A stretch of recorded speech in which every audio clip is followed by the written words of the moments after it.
Bonjour et avant de commencer, un grand merci aux membres de la chaîne qui, de par leur contribution, me permettent de pérenniser mon avenir sur YouTube. Vous aussi devenir membre en cliquant sur le bouton rejoindre en dessous de la vidéo. En contrepartie, cela vous permettra d'accéder à des podcasts exclusifs qui traitent bien entendu de l'univers Marvel et du MCU.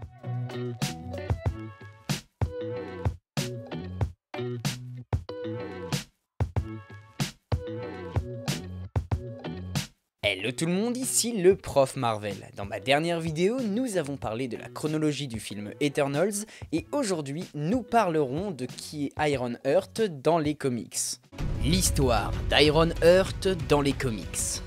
Né à Chicago après le décès de son père biologique, Monsieur Riri Williams Sr., Riri Williams évolue au sein d'une grande famille composée de sa mère Ronnie, sa sœur Sharon, ainsi que son beau-père. Mais alors qu'elle prend seulement l'âge de 5 ans, voilà que la jeune fille laisse apparaître des problèmes comportementaux qui pousseront ses parents à lui faire consulter un psychologue pour enfants qui, après de nombreux tests, diagnostiquera la petite comme une génie de haute volée.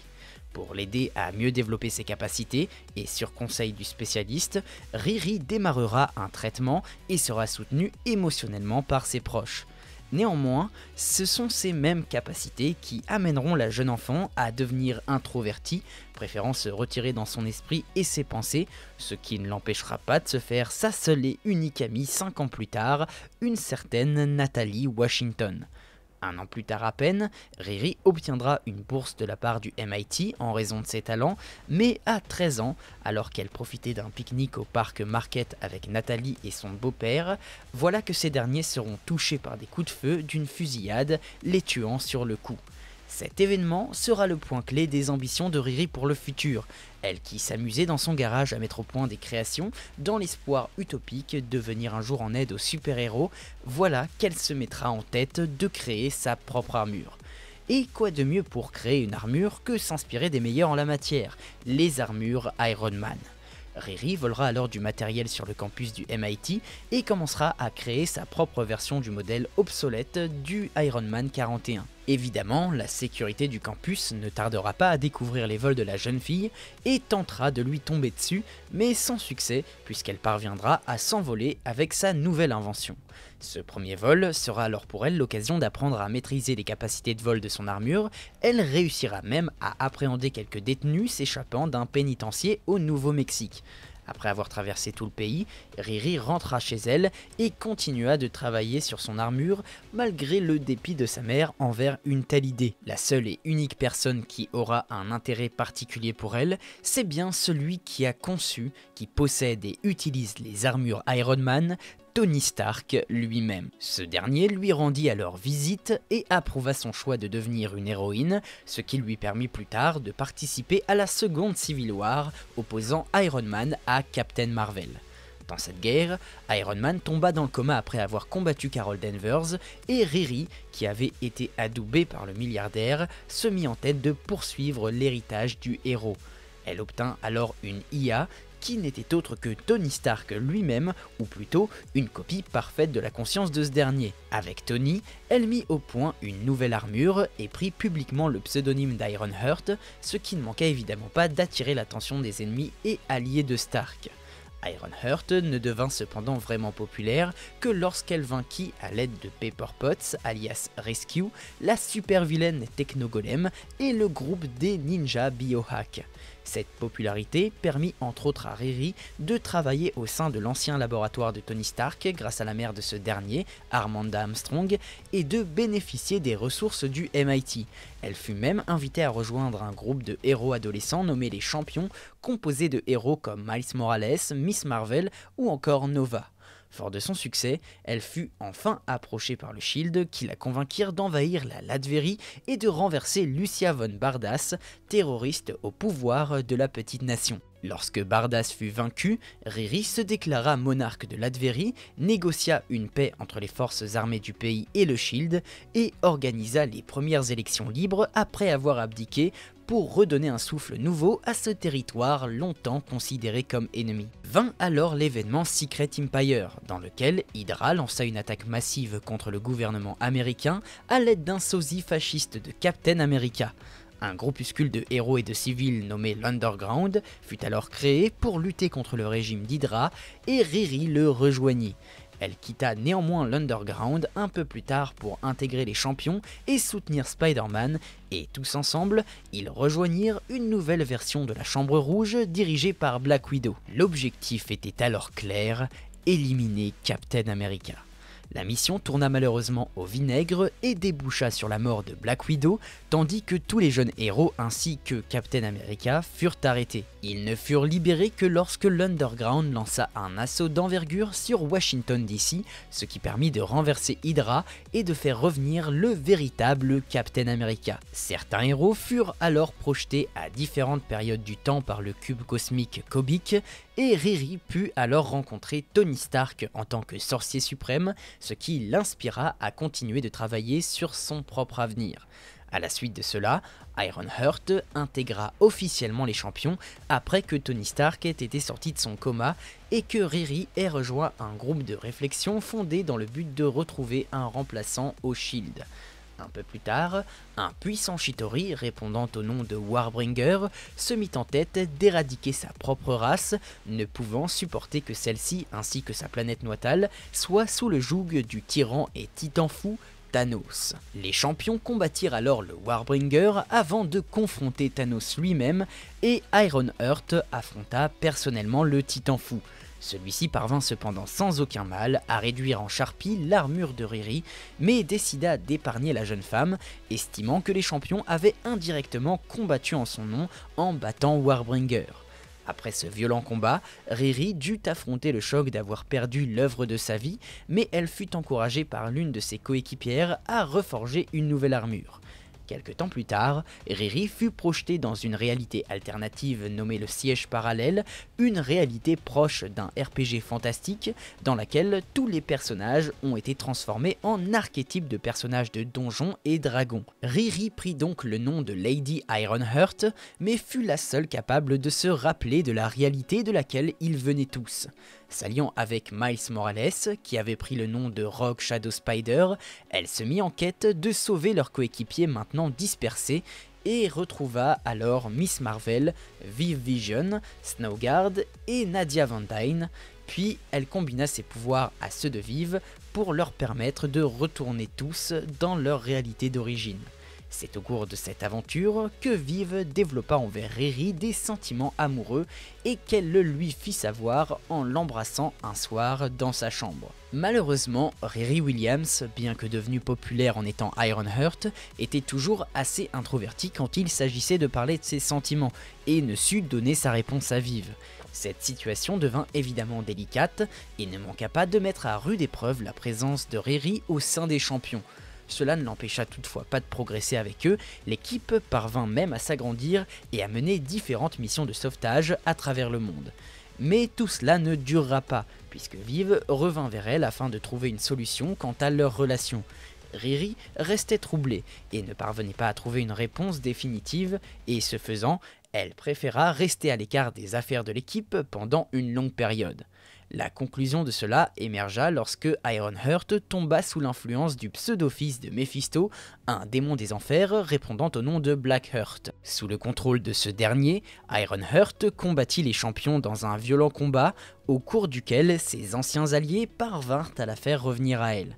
Après cela, Riri donna enfin sa réponse à Vive.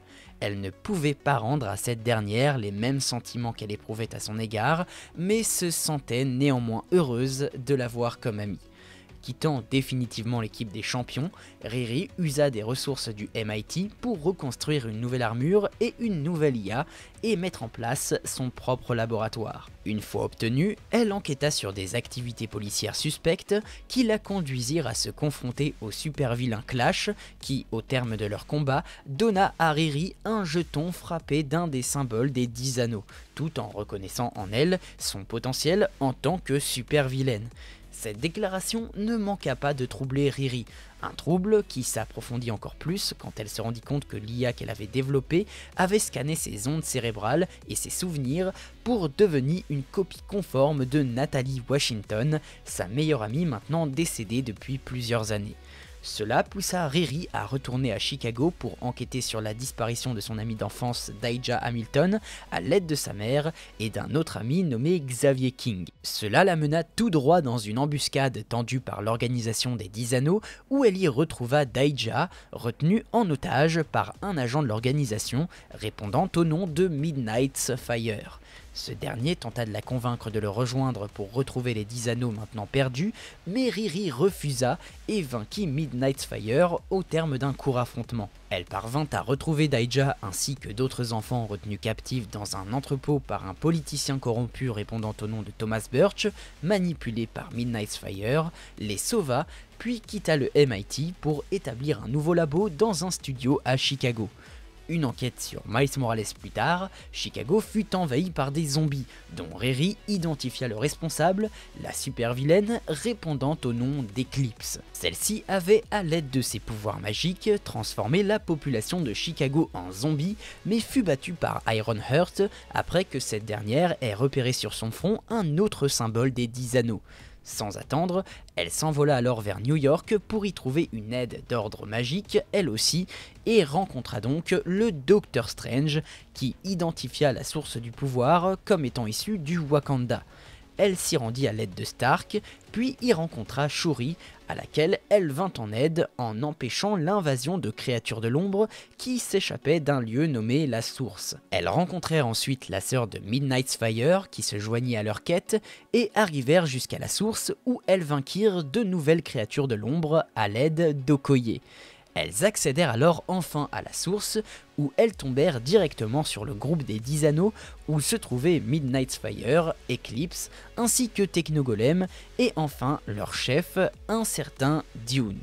Le plus important, c'était bien sûr lui, Dune, qui se révéla être ni plus ni moins que Dimitrius Williams, le père de Riri Williams. Un combat s'engagea alors entre les deux camps, combat au cours duquel Ironheart tomba dans la Source où elle découvrit la vérité derrière la disparition de son père. En ressortant de la Source, Ironheart obtint temporairement un pouvoir d'une puissance assez développée pour pousser les 10 Anneaux à battre en retraite. Les accomplissements de Riri et des autres jeunes femmes furent alors reconnus par le Wakanda et la jeune héroïne fut décorée de la plus haute distinction du pays, le Cercle de Bast. Shuri lui fit alors savoir qu'il y aurait toujours une place pour elle au Wakanda si jamais Riri le désirait.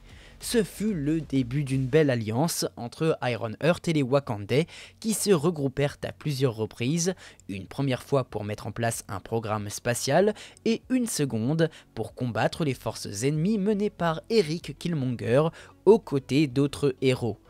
Plus tard, suite à la promulgation de la loi interdisant aux méta-humains mineurs d'agir en tant que héros, Riri se vit contrainte de raccrocher son armure, notamment pour éviter à sa mère des conséquences juridiques. Elle se risqua cependant à démasquer un saboteur industriel répondant au nom d'André Sims, ce qui ne fut pas du goût de Nathalie, son IA, et qui les firent rentrer en conflit. Cette opposition fut d'autant plus amplifiée puisque Nathalie devint soudain violente et prit le contrôle de l'armure de Riri pour agir à sa place. Riri parvint cependant à la retrouver, à la faire revenir dans le droit chemin et à mettre sous clé son armure. Riri continua alors d'épauler les champions en envoyant son IA assurer la sécurité d'une réunion secrète de héros adolescents après que la loi ait été adoptée et que l'organisation du Cradle veille à son application. Vive Vision trahit cependant la cohue en révélant l'emplacement de la réunion et Nathalie aida quelques héros à s'échapper. Certains des champions se rendirent alors à Chicago, comme Miss Marvel, Nova ou encore Miles Morales, pour se retrancher chez Riri. Cette dernière ne manqua cependant pas de s'énerver contre Miss Marvel quand cette dernière expliqua qu'il y avait une taupe au sein de leur groupe. Et après que Riri ait clairement expliqué sa situation, notamment vis-à-vis de sa mère, le Cradle débarqua pour les appréhender, situation que l'héroïne avait anticipée puisqu'elle dégaina très rapidement son armure pour se battre. Après avoir repoussé le Cradle, les champions voyagèrent à travers tout le pays pour tenter d'échapper à l'organisation, mais Vive révéla leur position à chaque fois. Ils furent finalement secourus par Cyclope, accompagnés des héroïnes Pixie et Dust, avant d'être tous téléportés par Pixie au laboratoire de Riri à Chicago. Après avoir rencontré Tornade, l'idole d'Ironheart, les champions cessèrent de fuir et décidèrent d'affronter le Cradle après s'être excusés auprès de la mère de Riri. Une fois celui-ci vaincu, la loi fut abrogée et les têtes pensantes à l'origine de cette dernière furent discréditées, permettant aux champions d'agir librement à nouveau. Mais ce ne fut pas un total retour à la normale pour Riri, qui de son côté surveillait depuis plusieurs années maintenant la position des anneaux McLuhan. Lorsqu'elle vit un revendeur d'armes appelé Source Control envisageant de les revendre au marché noir, elle s'infiltra et se fit passer pour le super vilain Cobaltman pour les racheter sans que cela ne mène à l'affrontement. Cependant, ce qu'elle n'avait pas pu anticiper, c'est que Iron Man et War Machine avaient exactement les mêmes plans, ce qui les firent se croiser au même moment où l'affaire était en train d'être conclue. Après un bref combat, Ironheart usa des anneaux pour bannir les ennemis d'Iron Man et de War Machine dans la dimension noire, révélant au passage sa couverture. Stark ne fut évidemment pas réjoui de ce qui venait de se produire et réprimanda la jeune fille d'avoir fait quelque chose de dangereux et qu'elle aurait pu lui demander de l'aide. Riri lui rétorqua le reproche, et bien que les deux hommes tentèrent de lui faire abandonner les anneaux McLuhan, cette dernière ne se démonta pas et clama qu'elle pouvait les garder et qu'on pouvait lui faire confiance, tout comme on avait fait confiance à Tony pour le même problème il y a longtemps de cela. Elle convainquit Stark en lui expliquant qu'elle savait que les 10 anneaux ne devaient pas être utilisés comme des armes et qu'elle voulait concevoir une façon alternative d'en faire usage. Et voilà où s'arrête actuellement l'histoire d'Ironheart dans les comics. Passons maintenant à la partie suivante. Les pouvoirs et les capacités d'Ironheart. Ici, la partie sera très courte, car comme vous l'aurez facilement compris, Ironheart n'a pas de pouvoir et possède entre autres une armure à la Iron Man, mais de sa propre conception, ce qui la rend à la fois très proche de son mentor spirituel et à la fois très différente, de par le génie pour lequel elle est reconnue depuis son plus jeune âge et qui est responsable de tous ses exploits. Tout ce qui va mettre en relief ses capacités d'héroïne, c'est donc son armure, basée sur un vieux modèle d'armure Iron Man et qui lui permet de voler rapidement et souplement et lui procure une force qui peut aller jusqu'à faire valser un camion lancé à pleine vitesse. Du moins, ça c'était ce dont était capable un de ses premiers modèles. Avant qu'il ne soit détruit par Thanos, le modèle final, lui, se veut plus résistant et plus aérodynamique. Et bien entendu, dans les capacités des armures, on y retrouve les mêmes capacités principales que celles des armures Iron Man, IA, tir d'énergie, vitesse, etc., etc.